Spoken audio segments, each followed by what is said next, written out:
There are plenty of wars happening around the world.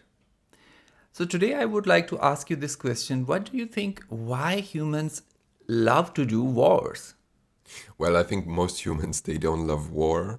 It's mostly like leaders who want to be powerful, who want to force their will on other people. And if you have a big military and you can force other people like this to do what you want, you feel very powerful and you feel like you have the power. Once I read somewhere on the internet that 80 to 90% wars in the history of the whole humanity were started by straight men. Do you think it's true? Well, I think that's due to the fact that, especially in the past, women had no say in government. So, yeah, most of the wars, or like the majority of the wars, must have been started by men. Yeah. Yeah, but women didn't have much to say because men did not allow them to say anything. So Yes, because women got oppressed. I mean, yeah, oppressed by who? by men. Yeah. So this circle. So it means on one place they are suppressing the woman, and the other place they are starting the wars.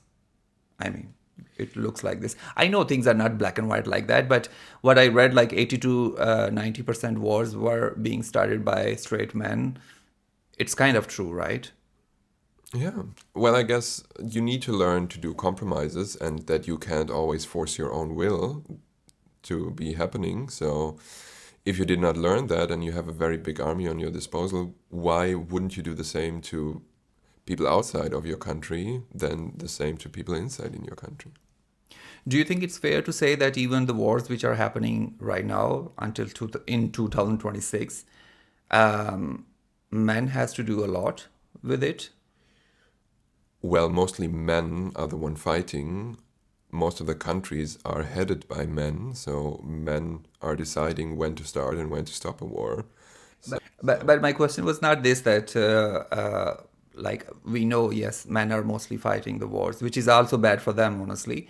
But when we talk about who started it, for example, if we take the example of Russia, so it's a male dominant. Russia is a very male-dominated society, and of course, the president and most of the people in government are men, so they make the decision to start a war. Yeah. But same is with US and Iran as well. I think it's also started by men leaders. Well, in the US, it's a little better because there are more women in the government, but of course, the men who made those decisions are the president and maybe his secretary of defense. But yeah, And what was the situation in Israel? Those were also started mostly by men. Honestly, I don't know much about that, but who started that, I mean. yeah, the prime minister of Israel, who has the power in Israel to start a war and to end the war, he's a man, and I think most of his cabinets are men too. So yeah, So it means this is established now that most of the wars in the past have been done by men, mostly straight men, for sure, honestly. And even till today, one of the biggest reason is that most of the wars are being started by men. And I'm saying this not to to play this blame game or anything, but I'm just trying to bring the facts in front of us. And we need to, I think, in my opinion, I think this is really connected with the mental health issue as well, that a lot of men and straight men, they don't want to talk about their mental health issues, and they don't want to be connected with their soft side.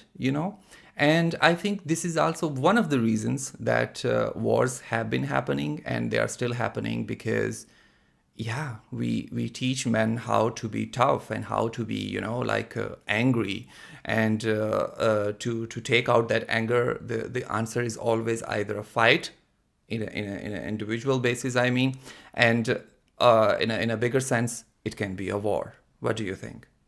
yeah, I think it has a lot to do also with toxic masculinity, that men have to be strong, men have to be able to aggressively and violently protect someone, even when it's not necessary. Like, yeah, you don't need an army and you don't need to invade a country to project power. And maybe you don't need that much power anyway, because if we all want to live together in peace, you actually need someone who can voice their concerns and find good compromises instead of just starting a war and destroying so many livelihoods.